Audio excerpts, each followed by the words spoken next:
अजितोग्रपरीशः अत्यक्तचित्तचापल्या प्रस्खलन्त्यात्मनिश्चये।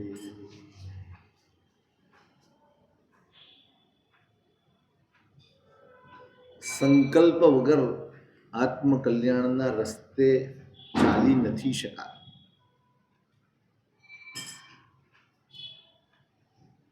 ધર્મનો માર્ગ એ સંકલ્પનો માર્ગ છે. સંસાર એ સંસ્કારોથી ચાલે છે.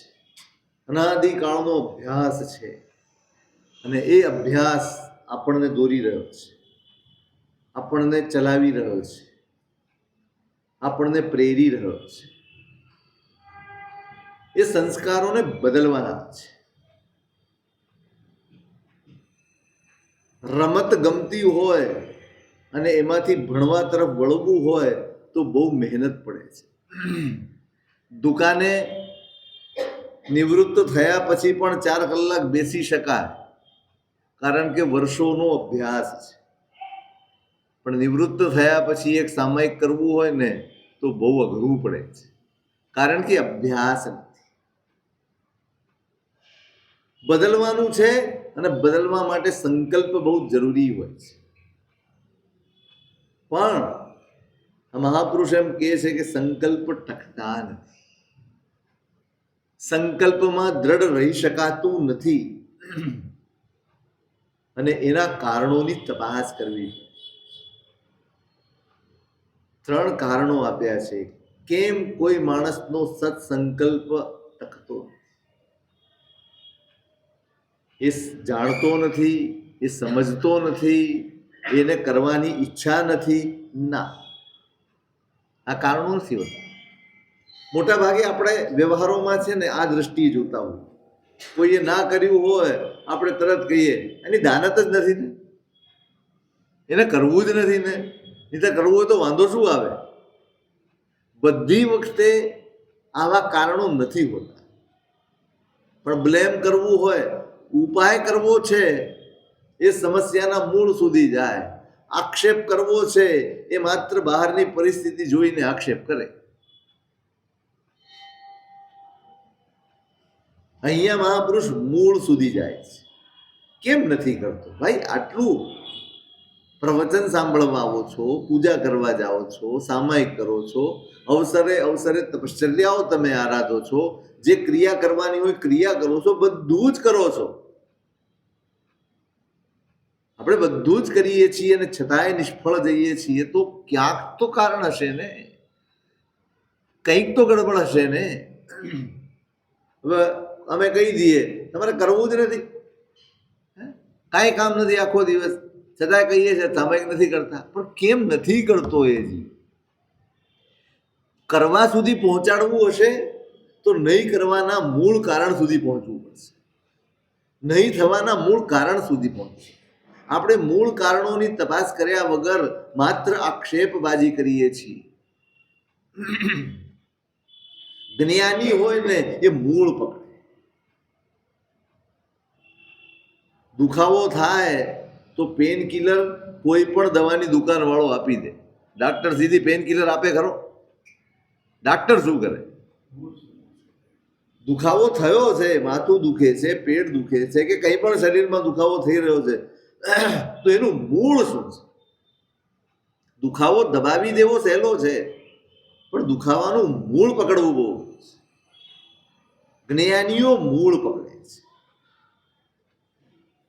જીવને બધું જ મળે છે, સામગ્રી મળે, અવસર મળે, સાધન મળે, બધું જ મળે, અનુકૂળતાઓ મળે, પ્રેરણા પણ મળે,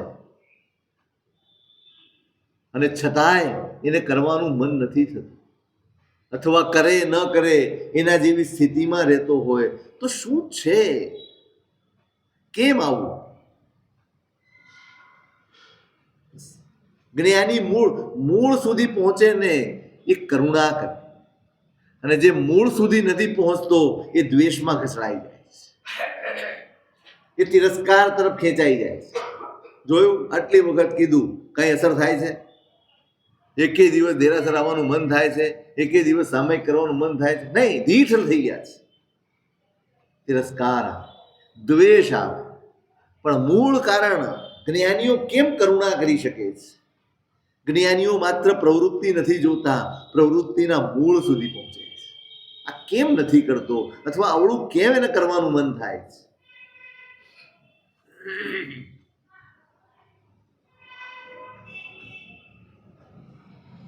મૂળ સુધી જાય એટલે કરુણાનો જ ભાવ પેદા થાય, એના પ્રત્યે કૃપા જ જાગે, દ્વેષ ન જ જાગે. તમને ખબર હોય, તમને ખબર ન હોય, કોઈ ઘરમાં એક વ્યક્તિ એવી હોય જે મંદ બુદ્ધિની હોય અને એની ચેષ્ટા બધી સાવ અનયુઝ્યુઅલ હોય, તમે જાણતા ન હો અને અચાનક પેલો આવીને તમને વળગી જાય કે તમને કંઈક શર્ટ ખેંચવા માંડે, તો તમને એકદમ પેલું થાય કે આ શું કરે, એની સમજ નથી પડતી. પણ તમને જેવી ખબર પડે કે નહીં, આ જીવની ક્ષમતા જ આટલી છે, એની બુદ્ધિ જ મંદ છે, કે એનો માનસિક વિકાસ જ નથી થયો, પછી તમારા હૈયામાં શું જાય? પછી એ કાંઈ પણ કરે તો તમે કઈ દ્રષ્ટિએ જુઓ એને? તમે એમ કહો કઈ બેસી જા, ના, એ ત્યાં ન બેસે અને બધું ફેંકાફેંકી કરવા માંડે, તોડફોડ કરવા માંડે, તો તમે ઊભા થઈને મારો કે એના પ્રત્યે કરુણા થાય, દયા જાગે? જાગે. કારણ વાસ્તવિકતા ખબર છે. બસ પ્રેમ જગાડવો હોય ને તો વાસ્તવિકતા સુધી પહોંચજો. ઉપરનું જોશો તો દ્વેષ જ જાગશે, તિરસ્કાર જ જાગશે, નફરત જ પેદા થશે, અને આપણે એમાં જ અટવાયેલા છે. આપણે એમાં અટવાયા. જ્ઞાનીઓએ મૂળ શોધ્યા જ, આપણને મૂળ કારણ સુધી પહોંચાડ્યું છે. કેમ? સંકલ્પ બધા જ કરે છે, બધાને કરવું છે સારું, કોઈને નથી કરવું એવું છે જ નહીં. જે સારું છે એને સારું જ માનીએ છીએ આપણે. કોઈ એમ નહીં કહે કે ધર્મ ખરાબ છે, કોઈ એમ નહીં કે ધર્મ કરવા જેવું નથી, કોઈ એમ નહીં કે પૂજા નથી કરવા જેવી, કોઈ નહીં બોલે. આવું બોલનારો, નહીં કરનારો પણ એવું તો કહેશે જ, ધર્મ કરવા જેવો જ છે, સામાયિક કરવા જેવી જ છે, પૂજા કરવા જેવી જ છે, પણ નથી કરતા.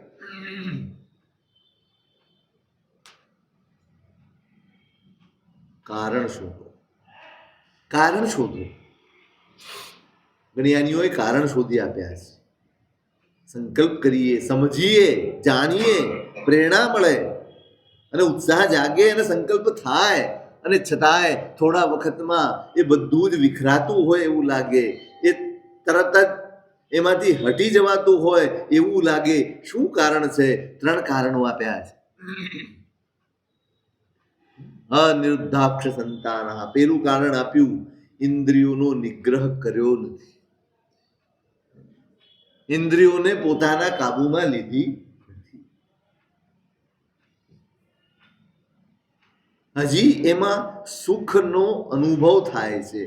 સુખનો અનુભવ તો થાય છે, પણ એ વાસ્તવમાં સુખ જ છે. એ જે ભ્રાંતિ છે, હજી એમાં સુખની બુદ્ધિ થાય છે કે આ જ સુખ છે. જેની સતત ડિમાન્ડ હોય ને એને સુખ કહેવાય?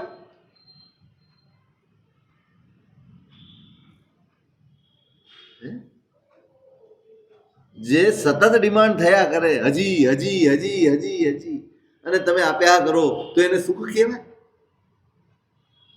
એક વાર મળ્યા પછી જેમાં સંતુષ્ટિ થઈ જાય એને સુખ કહેવાય? કોને સુખ કહેવાય? તમને એમ થાય કે બસ હવે પૂરું, તો એને સુખ કહેવાય. અને એટલે જ જ્ઞાનીઓ કહે છે આ સુખ નથી એવું નથી. તમે ખાઓ છો તો સુખ નથી મળતું? ના, મળે જ છે. છતાંય જ્ઞાનીઓ કહે છે કે આ સુખ નથી. તમે સંસારમાં છો, સંસારના પદાર્થો વચ્ચે રહો છો, તમારા સુખ સગવડ વચ્ચે રહો છો, તો એ સુખ નથી જ છે. પણ છતાંય જ્ઞાનીઓ કેમ એમ કહે છે કે આ સુખ નથી? ના, જે સંતોષ ન આપી શકે, જે ધર્મ ન કરી શકે, જે તૃપ્તિ ન આપી શકે, એ ક્યારેય સુખ ન હોઈ શકે. જે મેળવ્યા પછી ઈચ્છાઓ સમાપ્ત થઈ જાય એનું નામ સુખ છે. જે મેળવ્યા પછી ઈચ્છા વધુ લાગે એનું નામ દુઃખ છે. ખાધા પછી વધુ ભૂખ લાગે તો એને રોગ કહેવાય કે આરોગ્ય કહેવાય? જેમ ખાઓ એમ ભૂખ વધતી જાય તો શું થાય? આરોગ્ય કહેવાય. હજી હમણાં ખાઈને ઉઠ્યું ફરી કે મને ભૂખ લાગી છે, ફરી કે મને ભૂખ લાગી છે, તો તમે એમ કહો ડાક્ટર પાસે જા ભાઈ, કઈ ગડબડ લાગે જ.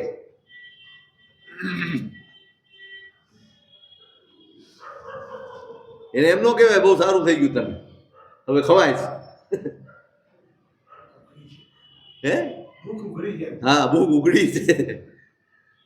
ઉઘડી છે એ તો નો ખાતો હોય એને, ખાતો હોય એને તો કે ભૂખાળો થયો છે, ભૂખ વકરી છે.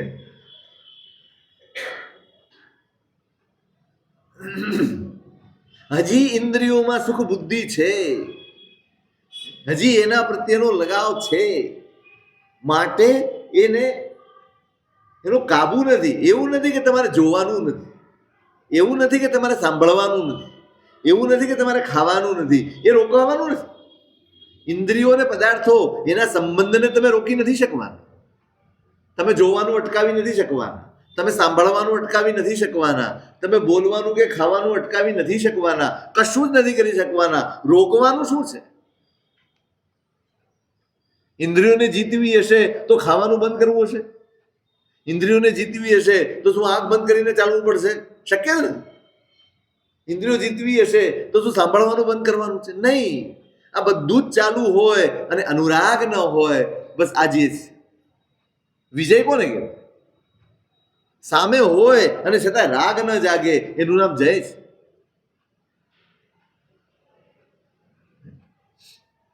રાગ ન જાગવું છે તો છે, બસ. જે તોડવાનો છે એનું નામ અનુરાગ છે. અનુરાગ તોડવાનો છે. સંબંધ ખાલી કાપી નાખવાથી હવે હું આંખ બંધ કરીને બેસી જાઉં, હવે મને ટીવીમાં કાંઈ નથી દેખાતું, તો શું થઈ જશે? તો ઇન્દ્રિયોનો જે થઈ ગયો. હા, રસ અંદર તો રસ પડ્યો છે. સંપર્ક ભલે ન હોય, પદાર્થ ભલે ન હોય, રસ પડ્યો છે. રસ સૂકવવાનો છે અને એનું નામ ઇન્દ્રિયનો જાય છે. આંખ જોતી હોય, કાન સાંભળતા હોય, મોઢું ખાતું હોય, જીભ ખાતી હોય, બધું જ ચાલતું હોય અને છતાંય એમાં રાગ દશા ન હોય. આ સારું છે, આ ખરાબ છે, એના માટે થઈને અંદર રાગ અને દ્વેષના પરિણામ ન જાગતા હોય, આ ઇન્દ્રિયોનો વિજય છે. કેમ જ્ઞાનીઓ ખાતા નથી? ખાય છે. જ્ઞાનીઓ જોતા નથી? જુએ છે. જ્ઞાનીઓ બોલતા નથી? બોલે છે. જ્ઞાનીઓ સાંભળતા નથી? આ જ બજારમાં, આ જ રસ્તા પરથી જ્ઞાની પણ નીકળે, આ જ રસ્તા પરથી આપણે પણ નીકળીએ, શું ફરક પડે છે? આપણે આ છેડેથી પેલા છેડે જઈએ ત્યાં સુધીમાં અનંત કર્મનો બંધ કરીએ, અને જ્ઞાની આ છેડેથી પેલા છેડે જાય ત્યાં સુધીમાં અનંત કર્મોનો ક્ષય કરી નાખે. રસ્તો એ જ, પરિસ્થિતિઓ એ જ, બધું જ એનું એ જ. એક કર્મ ક્ષય કરે છે, એક કર્મ બંધ કરે છે. કારણ એકે વિજય મેળવ્યો છે અને એક ગુલામીમાં જીવે છે. પાણીપુરીની લારી જોઈએ એટલે ખાઈ લઉં. દુકાનનું નામ વાંચે ને ત્યાં તો ઈચ્છા થાય, લે અહીંયા તો આ દુકાન ખુલી ગઈ, નવી ખુલી લાગે છે. ક્યારે ખુલી મને તો ખબર જ નથી. એને એમ લાગે કે ખબર નથી પડી એટલો આસમાની સુલતાની થઈ ગઈ, કોઈ મોટું નુકસાન થઈ ગયું. બોલો કે હા મને ખબર છે. એટલે તને ખબર ને મને ખબર, મને કહેવાય નહીં. મારા સાહેબ આવ્યા છે એમનો કીધું હોય તો એટલું દુઃખ ન થાય, પણ નવી ખાવા પીવાની દુકાન ખુલી હોય તમને ખબર ના પડે તો માણસને દુઃખ થાય કે તે કીધું પણ નહીં. આવી ભાઈબંધી આપણી. હા, તું જઈ આવ્યો ખરો, કીધું એ નહીં. હા, એમ ના કે સાહેબને વંદન કરી આવ્યો મને કેમ નો લઈ ગયો?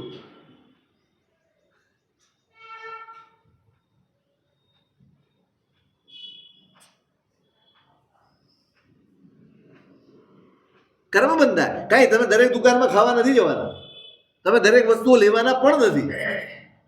પણ આ સારું છે, આ સારું છે, મળી જાય તો સારું, આમ થઈ જાય તો સારું. ઈચ્છાઓ કરી કરી કરી કરી કરી કરીને કર્મ બંધ કર્યા કરી. આપણને એમ થાય કે આપણે તો બજારમાં જઈને થેલી આવી ગયા, થેલીમાં જે લેવાનું હતું, અરે કેટલું વધારીને આવી ગયા છો. કલ્પના નથી. કેટલો બોજ વધારીને આપણે આવી જઈએ છીએ, વિચારી ન શકીએ. આવી ઈચ્છાઓ કરીને આપણે કર્મ બંધ કરીએ છીએ. ખબર કેવી પડે કે આ કર્મ બંધ છે? રાગ છે માટે કર્મ. જ્યાં રાગ દ્વેષ છે ત્યાં કર્મ બંધ છે. આમાં કઈ, આ તો સિદ્ધાંત છે. જ્યાં રાગ દ્વેષ છે ત્યાં કર્મનો બંધ છે. ધૂળ સતત ઉડી રહી છે, ધૂળ ઉડી રહી છે. બહાર છે રચકણ છે કે નહીં? આપણે દેખાતા નથી, અહીંયા છે વાતાવરણ. હમણાં તડકો આવે ને તો એ તડકાની જે એ કિરણ હોય, એ કિરણ વચ્ચે તમને દેખાશે અનેક પરમાણુ. તમારે રોજ નાવું કેમ પડે છે? સાંજ પડે કપડાં કેમ મેલા થઈ જાય? તમે ધૂળમાં બેસો છો? નથી. એસી ઓફિસમાં બેસનારાના પણ કપડાં મેલા થઈ જાય. કેમ? છે જ, ચારે બાજુ છે. તમારી પાસે ગ્રહણ કરવાની શક્તિ છે, પેલાને ચોંટવાનો સ્વભાવ છે. બસ એમ કર્મમાં છે. તમારી કર્મને ગ્રહણ કરવાની શક્તિ એટલે તમારા રાગ અને દ્વેષ, તમારા ક્લેશ અને કશાયો એ અંદર ભર્યા છે. એ કર્મને આકર્ષે છે અને કર્મમાં આકર્ષાવવાની શક્તિ છે. બસ બે ભેગા થાય.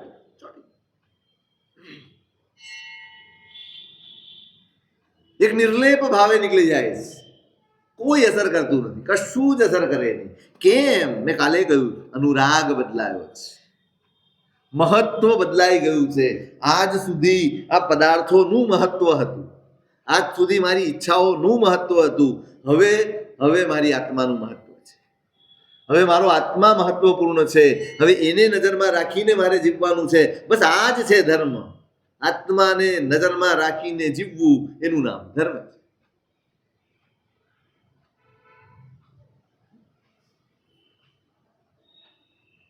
એટલે પહેલું કારણ આપ્યું, ઇન્દ્રિયોને નહીં જીતો સંકલ્પ નહીં ટકે. લેવાઈ જાય.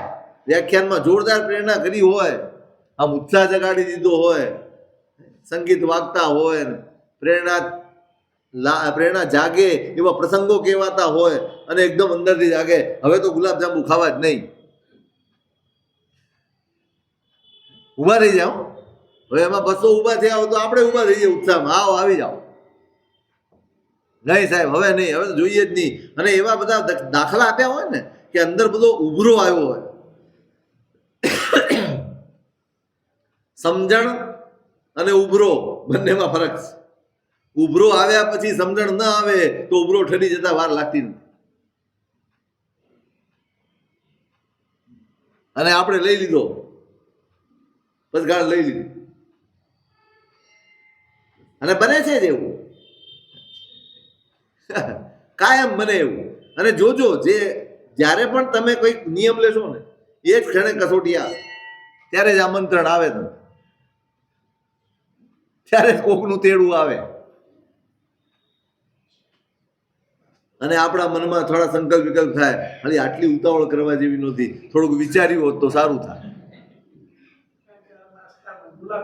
હા, એ પાછું લઈ લીધું તો આ લઈ લીધું. હા, કારેલા લીધા હોત તો વાંધો નહીં. હે હા, વ્યાખ્યાનમાં ક્યાં ગયો? આ ગયો તો ઉત્સાહમાં ક્યાંથી આવી ગયો? આટલું જ. આ પરવશતા આપણને ધર્મથી છેટે લઈ જાય છે, દૂર લઈ જાય.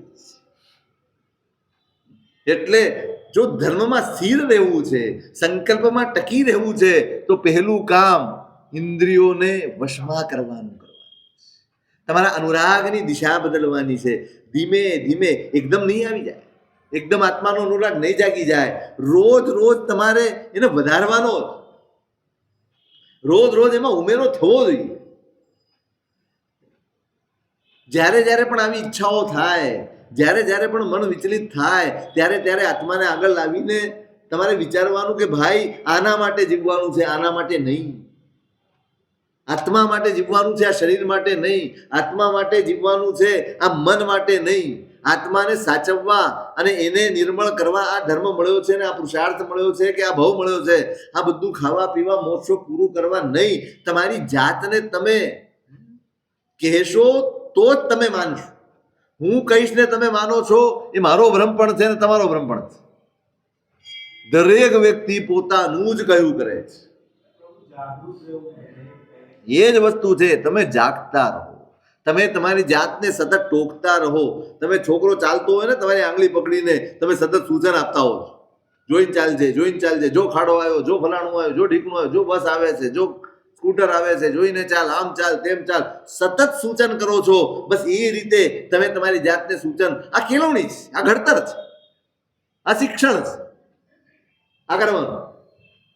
તો જ તમે, આ તો ઈચ્છા થઈ અને તમે દુકાનમાં ચડી ગયા, કેમ? સગવડ છે, ખીસું તૈયાર છે, કાર્ડ મૂકેલું છે, કઈ નુકસાન નથી, દેખીતું કોઈ નુકસાન નથી. તમે જઈ આવ્યા, તમે ખાઈ આવ્યા, કઈ નુકસાન થયું? થયું. આપણને ન ખબર પડે એવું નુકસાન થયું. જીતવાની તક હતી, એને તમે ખોઈ નાખી. તમારે એના ઉપર કાબુ મેળવવાનો હતો. નાની ઉંમરથી દીકરાની ઈચ્છાઓ બધી પૂરી કરી હોય તો શું કરે પછી? 10 વર્ષ, ખાલી 10 વર્ષ, 10 વર્ષ તો બહુ થઈ ગયા, પણ 5 વર્ષ તમે તમારા દીકરાની બધી જ ઈચ્છા પૂરી કરો, 6ઠ્ઠા વર્ષે તમારે એની પાછળ ચાલવું પડશે.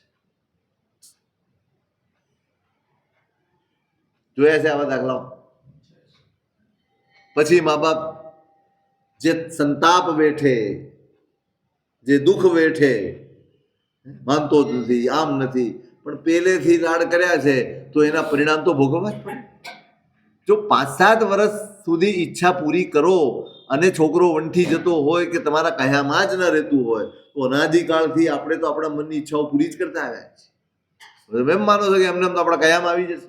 એક માળા ફેરવશું ને મન સ્થિર થઈ જશે, એકાદ પૂજા કરી લેશું ને આપણું મન સ્થિર થઈ જશે, આ ઇન્દ્રિયો બધી તમારા કાબુમાં આવી જશે, એકાદ માસ ખમણ ઇન્દ્રિયો કાબુમાં આવી જશે. અરે નહીં થાય. આ તો બધા જ આ પાપા પગલી છે. આ કઈ મોટા પરાક્રમ નથી આપણા, આ કઈ મોટા પરાક્રમ નથી. જાગતા હશો ને તો એક ઉપવાસથી પણ કામ થઈ જશે, અને જાગતા નહીં હો ને તો હજારો ઉપવાસ કામમાં નહીં આવે. તમારી સાવધાની હોવી જોઈએ. તમારી ઇન્દ્રિયો તમને ખેંચી રહી છે, દોરી રહી છે, તમને ખબર પડવી જોઈએ.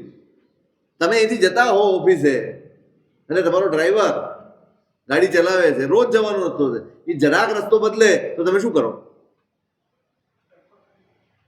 પૂછો કે નહીં, આમ ક્યાં ચાલ્યો ભાઈ, આપણી દુકાન ઓફિસ તો આ બાજુ છે. ના ના, આજે આમ ઈચ્છા થઈ ગઈ છે, તમે જવા દો. ના ના, ચાલ, તને મન છે ફરી આવી. નહીં, તરત જ તમે બ્રેક મરાવો, તરત જ તમે એમ કહો કે ભાઈ ચાલ આપણા સીધા રસ્તે. આ જ કરવાનું છે, આ જ કરવાનું. જરાક તમને લાગે કે આ મન મને મારા આત્માથી દૂર લઈ જઈ રહ્યું છે, આ ઇન્દ્રિયો મને ખેંચી રહી છે, તરત રોકવાનું. ચલો, હમણાં જમીને જ નીકળ્યા છે, હાલો આગળ ચાલો. આ પાણીપુરી, ના સેન્ડવીચ, ના ઢોસા તો બધા છે જ. આ આકર્ષણો ક્યારે ઓછા નથી થવાના, સંસારમાં વધવાના છે.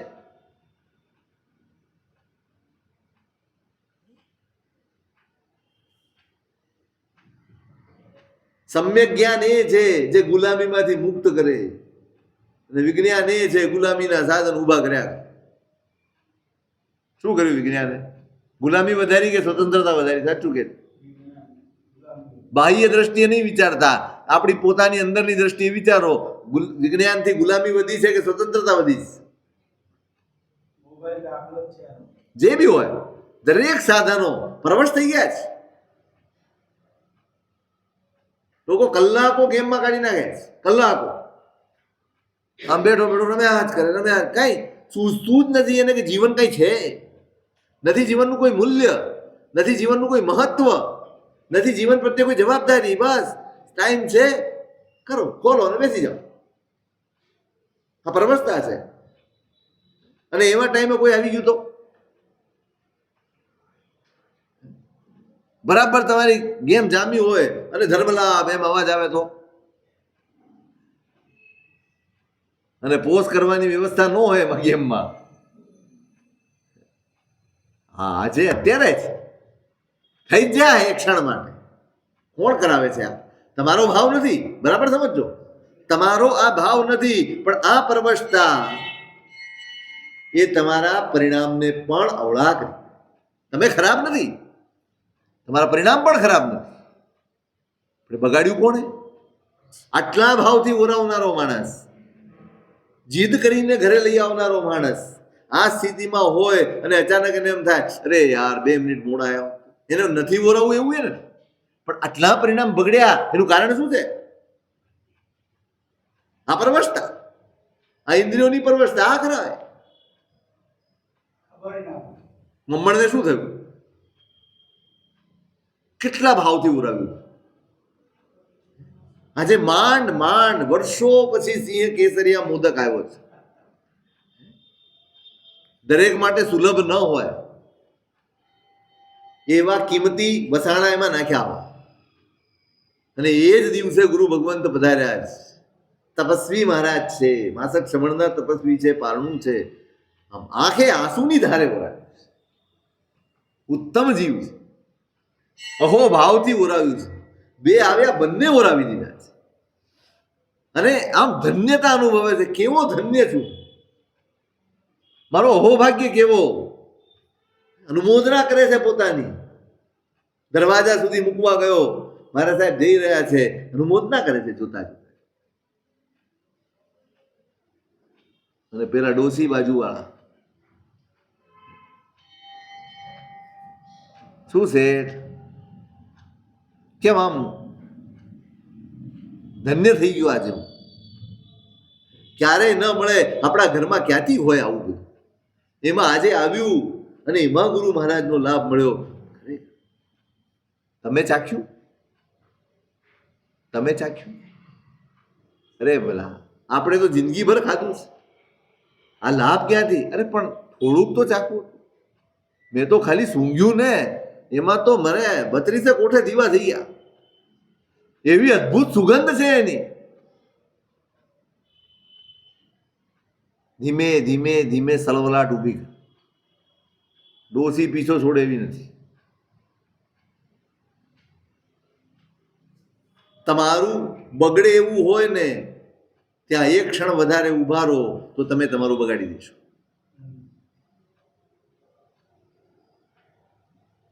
અહીં ચાલુ થઈ ગયું, જરાક તો ચાખો.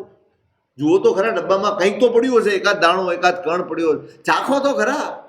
તમે આ શું કર્યું? બંને લાડવા. કાંઈ શેઠને કંઈ થતું નહોતું, પણ વારંવાર વારંવાર અંદર બુરાઈઓ ભરી છે, અંદર નબળાઈઓ ભરી છે. જેને તમે સાથ આપશો, જેને તમે ઉત્તેજન આપશો, એ બહાર પ્રગટ થઈ જશે. સારપ પણ પડી. કોને સાથ આપવો એ આપણા હાથમાં છે.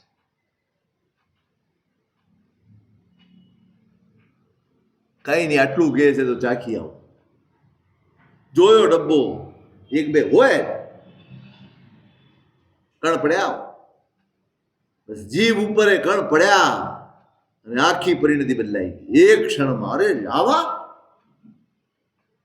આવો સ્વાદ, આવા અદભુત લાડુ મેં બંને આપી દીધા. એક આપ્યો તો મારે બીજું માંગવાના જ નહોતા. અને ચહલ પહલ અંદર મચી ગઈ, ધમાલ મચી ગઈ. અરે રે રે, મેં આશું, મેં આશું, મેં આશું. કોણે કરાયું? આખું પુણ્ય ધોઈ નાખ્યું. પુણ્યાનુબંધી શ્રેણિકના ખજાના કરતા અધિક સંપત્તિનો માલિક એ બન્યો. પણ કેવું પાપાનુબંધી પુણ્ય. જે ધર્મ એને મોક્ષના સુખ આપી શકે, એના એક જીભની પરવશતાએ, એક ઇન્દ્રિયની પરવશતાએ એને 7મી નરકે ધકેલી. એવી ગાઢ આસક્તિ, એવો તીવ્ર મોહ જાગ્યો છે, એવી તીવ્ર આસક્તિ. 7મી નરકે ભોગવ્યા વગર ગયો છે. કશું જ ભોગવ્યું નથી. બસ છે મારી પાસે, મારું છે, મારું છે, મારું છે, મારું છે. મેળવજો, ભોગવજો, પણ મારું મારું કરશો ને તો ડૂબી જવાના છો. ભયંકર દુર્ગતિ છે આ મારાપણાની, આ આસક્તિની. કમકમાટી આવી જાય એવી દુર્ગતિઓ છે. સાંભળીએ ને તોય રૂવાણા ઊભા થઈ જાય. એક પરવશતા, સંકલ્પ, આટલો ઉત્તમ ધર્મ ધોવાઈ. મહેનત કરવી. અજિતોગ્ર પરીશા, બીજું કારણ આપ્યું, કષ્ટ સહન કરવાનો અભ્યાસ નથી હોતો, એ માણસના સંકલ્પ ટકતા નથી. કષ્ટ સહન કરવાનો અભ્યાસ. સાહેબ સવારે ચા નહીં મળે ને માથું દુખી જશે એટલે મારાથી વર્ષી તપ ન થાય, મારાથી ઉપવાસ ન થાય, મારાથી હોળી ન થાય, મારાથી કોણ? જરા કે કષ્ટ સહન કરવાની આપણી તૈયારી નથી હોતી. વપાસરામાં એટલી ગરમી લાગે છે ને, આપણે તો એના કરતા ઘરમાં સામાયિક કરીએ. શું થયું?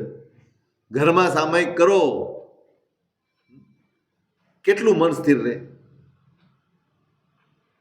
કેટલું રહે?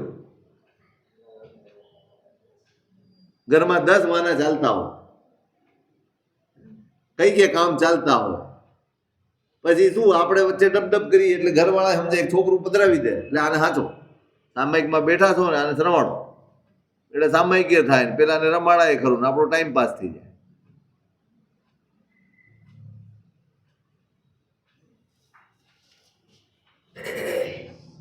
કષ્ટ સહન કરવાનું નથી થતું એટલે આપણી આરાધનાઓ આર્ત ધ્યાન વાળી હોય. સાહેબ હવે યાર જમાનો બદલાઈ ગયો, હવે અપાસરામાં એસી પંખા કરી નાખો, પ્રતિક્રમણ સરસ થાય. હિંસા કરીને પ્રતિક્રમણ કરવાનું મન થાય ક્યારે થાય? આવો વિચાર ક્યારે આવે? આટલા નીચે ઉતરવાનું ક્યારે મન થાય? કષ્ટ સહન કરવાનો અભ્યાસ નથી એટલે ધર્મને પણ આપણે દૂષિત કરી. ત્યાં હિંસા નથી રાખતી. મારા શરીરને, તમારું સુખ શું? શરીરને સારું રહેવું, આત્માની જે થવું હોય થાય. આત્મા એ પ્રતિક્રમણ જ્યાં આત્માની ચિંતા ન હોય એ પ્રતિક્રમણ ધર્મ નથી, અધર્મ છે. અધર્મ છે. કોઈકની પીડા ઉપર તમારું સુખ ઊભું હોય એને ધર્મ કહેવાય? વિચાર કેમ આવે?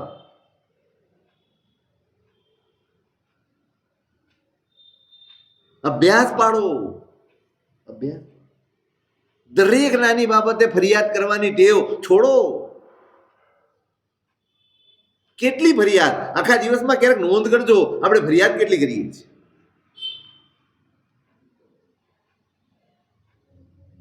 કશું જ સહન કરવાની.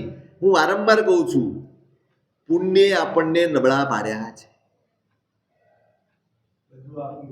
જેટલી સગવડ વધારે એટલું સત્વ વધારે નબળું.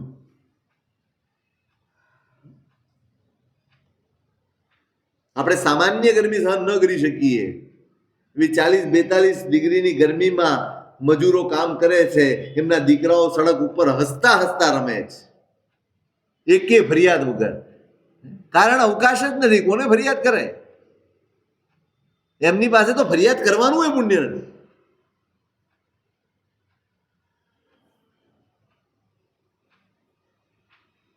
ટેવ પાડો. કષ્ટ સહન કરવાની તપશ્ચર્યા ચાલતી હોય, જરા કેમ લાગે ને સાહેબ ભણાવી દેવા છે, પહેલેથી આવી જાય. સાહેબ જરા આજે ઉપવાસ કરવો છે ને, આપી દો ને, અશક્તિ ન લાગે. લે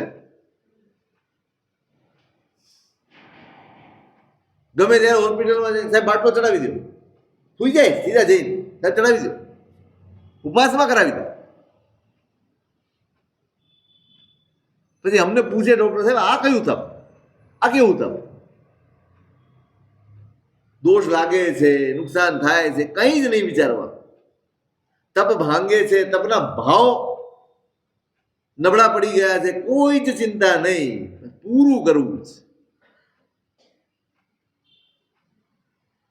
ઉત્સાહ નથી ટકતો. જરાક કષ્ટ આવે એટલે આપણા ઉત્સાહ મંદ પડી જાય, આપણા પરિણામ પડી જાય. કેમ? અજિતોગ્ર પરીશા. કષ્ટ સહન કરવાનો અભ્યાસ જ નથી. કરો તો ખરા અભ્યાસ. પંખા વગર રહેવાનો અભ્યાસ. અઠવાડિયામાં 2 દિવસ પંખા નહીં વાપરવા, એવું કરી શકાય? ન કરી શકાય. અઠવાડિયામાં 2 દિવસ ચંપલ ન પહેરવી, ન કરી શકાય. આ કેળવણી છે, આ કઈ કષ્ટો નથી. કષ્ટ આપવાનું નથી, પણ કષ્ટ આવે ત્યારે તમારી સમાધિ ટકે, તમારી સ્વસ્થતા ટકે, તમે આર્ત ધ્યાનમાં ન સરી પડો, એના માટેનો આ અભ્યાસક્રમ છે, એના માટેની આ પ્રેક્ટિસ છે. સામાયિક કરવા બેઠા છો, તડકો આવી ગયો છે એટલે સીધા ઊભા થઈ એને બીજે જતા રહે. એમાં કાંઈ જૈણા ફૈણા હોય જ નહીં, કાંઈ ચરવાળાથી પૂંજવાનું હોય કાંઈ નહીં. દવાઈ આ તો ખટાશનું સ્મેલું ન થાય ને એટલે પૂંજે. એટલે પૂંજે બી એવી રીતે કે ધૂળ ઝટકતો હોય. આમ જૈણા બૈણા તો પાળતો જ ન હોય. જૈણા વાળો તો જીવની ચિંતા કરતો હોય, આમ કરે, ઓલો તો આમ દઈને કરે. કેમ? ખટાશનું મેલું ન થાય. પૂંજે છે કે ઝાપટે છે, બે માંથી એક નક્કી કરવું પડે. પૂંજવાનું સામાયિકમાં આવે, ઝાપટવાનું તો સંસારમાં જ આવે.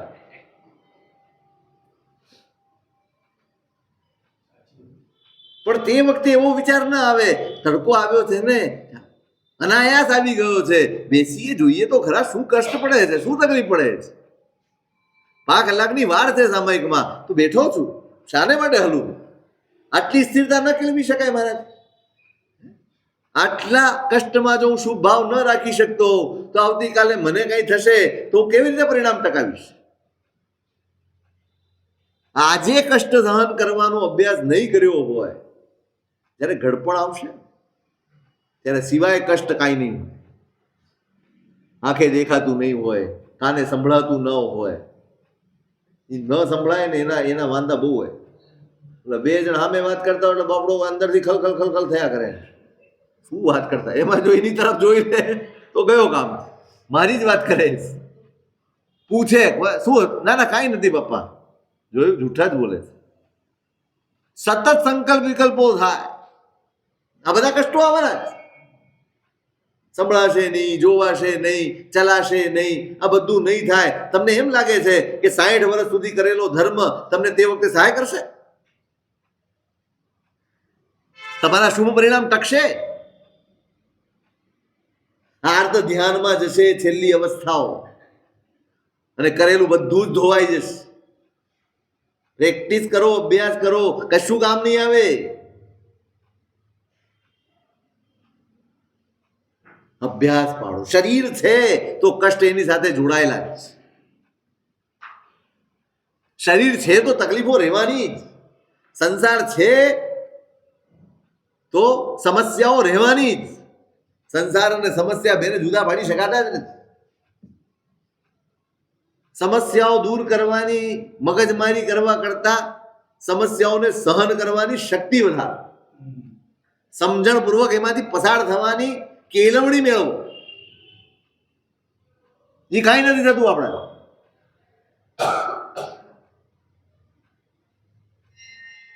અજિતોગ્ર પરીશા, પરીશા કષ્ટો સહન કરવાનો અભ્યાસ પાડવાનો.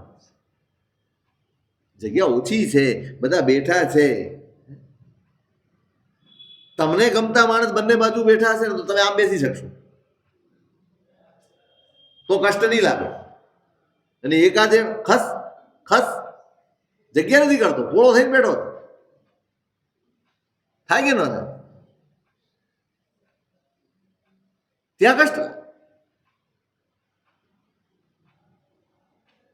તમે સહન કરો તોય રાગથી,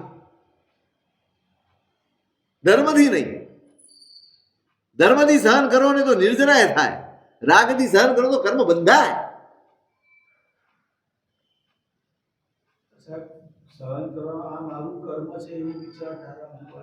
અરે કર્મ ખપાવવાનો અવસર કહેવાય. કર્મનો ઉદય તો સંસાર એટલે નિરંતર કર્મનો ઉદય, એનું નામ સંસાર. હવે સારા હોય ને નબળા હોય, સારામાં મને રાગ થાય છે ને નબળામાં મને દ્વેષ થાય છે. કર્મ બંધ જ કર્યા કરીએ છીએ. કઈ સારા કર્મનો ઉદય છે એટલે આપણે કર્મ ખપાવીએ છીએ એવું માનો છો તમે?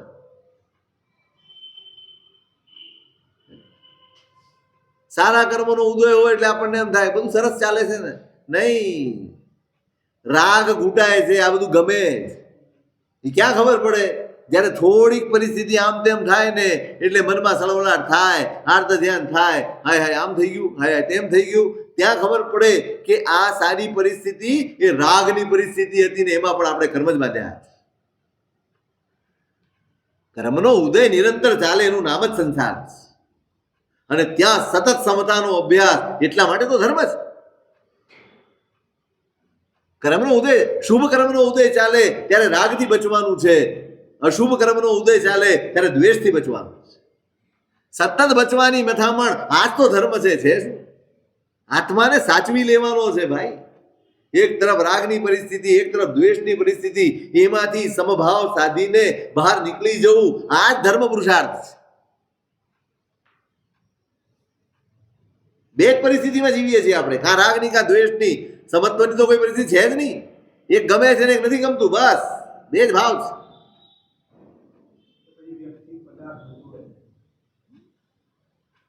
જ્યારે કષ્ટ સહન કરવાનું આવે ને, કષ્ટ સહન કરવાનો અવસર એ આરાધક માટે ઉત્સવ છે, પુણ્યનો ઉદય છે.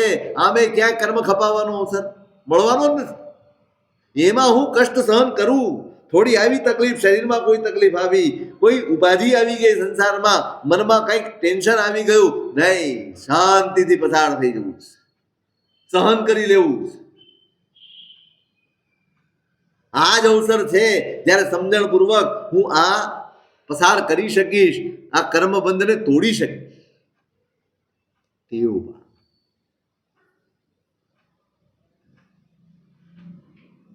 અત્યક્ત ચિત્ત ચાપલ્ય,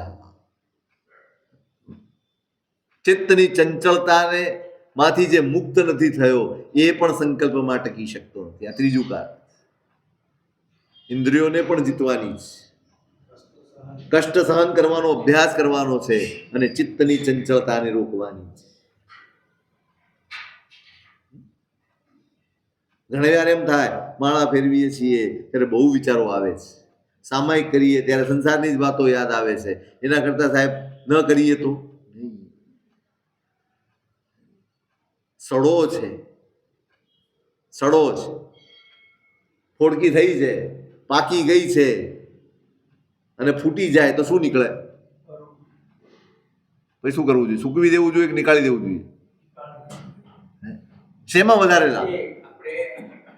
કષ્ટો ચારે બાજુથી આવતા હોય, ચારે બાજુથી બીજા પ્રોબ્લેમ હોય, તો એ વખતે તમે ચિત્તની ચંચળતા કેવી રાખી? કષ્ટ સહન કરવાનો અભ્યાસ કર્યો હોય તો ચિત્ત સ્થિર રહે. આ માણસો જે સડક ઉપર કામ કરે છે એને કાંઈ નહીં થતું.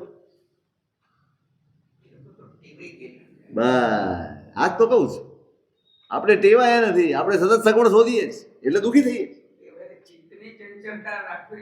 ચંચળતા છોડવાની છે, રાખવાની નથી, છોડવાની. ચંચળ થઈ જાય છે. હવે તમે નીકળ્યા, શત્રુંજયની યાત્રા કરવા જઈ રહ્યા છો, ઉતરવાની શરૂઆત કરી, તરસ લાગી છે યાર. હવે તમે અભ્યાસ જ નથી કર્યો ને એટલે તમે પાણી પીવાના. જો તમે અભ્યાસ કર્યો હોત તો મન ચંચળ ન થયું હોત, પછી શોધ્યા જ કરે પાણી પાણી પાણી. હવે બરાબર તમને આવે કે પરબ આવી ગઈ, પાણી પીવું, ત્યાં જાઓ તો પાણી ખાલી થઈ ગયું. કઈ ધ્યાન નથી રાખતા. આટલા બધા તાપમાં ઉતરી રહ્યા છે, થાય કે ન થાય? કેમ થયું? ચિત્ત ચંચળ થયું. કેમ? અભ્યાસ નથી. અભ્યાસ કરવાનો, ચંચળતા છોડવાનો અભ્યાસ. સામાયિક નથી છોડવાનો, માળા નથી છોડવાની. આ ફૂટી ગયું તો એને કાઢવાનું હોય, નીકળવા દેવાનું, નીકળવા દેવાનું, નીકળવા દેવાનું. જેટલું નીકળે છે એટલું ખાલી થાય. માત્ર એટલું કરવાનું છે, એની સાથે જોડાવાનું નથી. વિકલ્પ તો આવવાના જ. વિકલ્પ વગર હું સામાયિક કરી લઈશ કે વિકલ્પ વગર હું માળા ગણી લઈશ, સંભવ નથી. હા, કોઈ પણ વિકલ્પ આવે એને જોવાની ટેવ. શું ચાલે છે? ચાલો, ટીવીમાં હોય, ટીવીમાં બે ઝઘડતા હોય તો તમે વચ્ચે પડો નહીં? કેમ ના પડો? તમે એમ કહો કઈ લેવા દેવા જ નથી, અને આમાં કઈ થાય એવું જ નથી. આપણે બસ આટલું જ છે. જેમ તમે ટીવીમાં જોયા કરો છો જોડાયા વગર, એમ તમારી અંદર ચાલતી આ પ્રક્રિયાને તમે જોડાયા વગર જોયા કરો તો ચિત્તની ચંચળતા ઓછી થાય, પરિણામ મળે. પેલા તો ઉભરો આવશે, ચિક્કાર ઉભરો આવશે. જેમ તમે જોયા કરશો એમ વધશે, એમ વધશે. તમે કંટાળી જશો એ હદે વધશે. પણ જો તમારી પાસે ધીરજ હશે તો તમને પરિણામ મળશે. આ સાધનાઓ છે, આ સાધનાઓ છે. અને એના માટે મચી પડવું પડે, મથવું પડે, મથામણ કરવી પડે, મહેનત કરવી પડે, ડગ્યા વગર, અટક્યા વગર રોજ કરવી પડે, ક્ષણે ક્ષણે કરવી પડે. આપણે તો આજે કરીએ, ભાઈ 6 મહિને યાદ આવે ફરી વાર. લાંબા વખત સુધી કરવું પડે, નિરંતર કરવું પડે અને વિશ્વાસપૂર્વક કરવું પડે.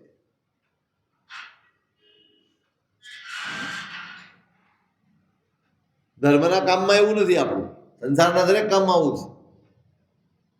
ધર્મનું કામ આવે તો લાંબા કાળ સુધી તો ચાલે, પણ નિરંતરતા ન હોય, બહુમાન ન હોય. તમને એવું હોવું જોઈએ કે આ તો કરવાનું જ છે મારે. અભ્યાસ પાડવો પડે, પ્રેક્ટિસ કરવી પડે, તમારા મનને જોવાની ટેવ પડે. ચંચળતા ઓછી કરવાની છે, ચપલતામાંથી બચવાનું છે. મન જ્યારે જ્યારે ચંચળ થાય, જ્યારે જ્યારે તમારા મનમાં વિકલ્પ આવે, ત્યારે ત્યારે તમારે એના ઉપર ફોકસ કરવાનું છે. બસ આ જ ચંચળતા છે, આને કાઢવા, નીકળવા દો. અંદર પડ્યું છે, નીકળે. તમારા મનમાં વિકલ્પો આવે એ સારામાં સારી નિશાની છે. જોયા કરો, સાથ ના આપો, જોડાઈ ના જાઓ. સતીશભાઈ યાદ આવે એટલે સતીશભાઈની સાથે બીજી 1000 વસ્તુ યાદ આવી જાય. નહીં યાદ આવે તો આગે પડો, એ વિચારને આગળ વધવા દો. પછી બીજો આવશે, પછી ત્રીજો. આપણે આખા દિવસમાં સંગ્રહ જેટલો બધો કરીએ છીએ કે આવે વગર. ચિત્તને ચંચળ કરવાનું સૌથી વધુ કામ આપણે જ કરીએ. હવે વાંદરો આમે સીધું ન બેસતો હોય, હવે એને તમે પીવડાવી દો, શું થાય? સાચું કહો, શું થાય? એકદમ શાંત થઈ જાય કે તોફાને ચડે? એક તો વાંદરો ને એમાં પીવડાવી દીધું. એમ આપણા મનનું છે. એક તો અતિશય ચંચળ છે, અંદર સંસ્કારો જ એવા ભર્યા કે ચંચળતા હોય, અને એમાં તમે બહારથી ટીવીમાંથી ને છાપામાંથી ને મેગેઝિનમાંથી ને મોબાઈલમાંથી ને આરસપ્રતિ વાતોમાંથી કેટલું મગજમાં નાખી દો. હવે ઉભરાવાનું નથી તો શું થવાનું? આ ગટર છે આખી. ઢાંકણું ખુલે એટલી વાર છે, બાકી જે ગંધાય ને. પણ કેવું છે, ગટરમાં રહેતો હોય ને એને ગંદરા. આપણી એ હાલત છે. આપણે ગટરમાં જ રહેવા વાળા છે, એટલે આપણને આ ગંધાતું જ નથી, આપણને આ પીડા જ નથી રહેતી. તમે નીકળો સડક ઉપરથી અને પેલા કામ કરે ને અંદર ઉતરે, તમને એમ થાય કેમ ના કરતા? રોજનું થઈ ગયું. જ્ઞાનીઓને આપણા માટે આ થાય, આ કેમનો રહેતો હશે આટલી બધી ગંદકીમાં? આપણે રોજનું થઈ. એટલે ચંચળતા ઓછી કરવી હશે તો તમારે જાગતા રહેવું પડશે, તમારે જાગૃતિ રાખવી પડશે. એને વહેવા દેવાનું છે, નીકળી જવા દેવાનું છે. 3 કારણ આપ્યા. ઇન્દ્રિયોનો નિગ્રહ કરવાનો છે, કષ્ટ સહન કરવાનો અભ્યાસ કરવાનો છે, અને ચિત્તની ચંચળતાને દૂર કરવાની છે. આ 3 સાધી લેવાશે તો જ કોઈ પણ ઉત્તમ સંકલ્પ, સત્સંકલ્પ, ધર્મ સંકલ્પ કે આત્મનિશ્ચય એમાં તમે ટકી શકશો. તો આપણે પણ આ અભ્યાસ કરીને, આ અભ્યાસ જ ધર્મ તરફ આગળ વધવાની પાત્રતા આપે છે. આપણી એટલે આ 3 કારણો ને દૂર કરીશું તો આપણો ધર્મ પણ ઉજળો થશે.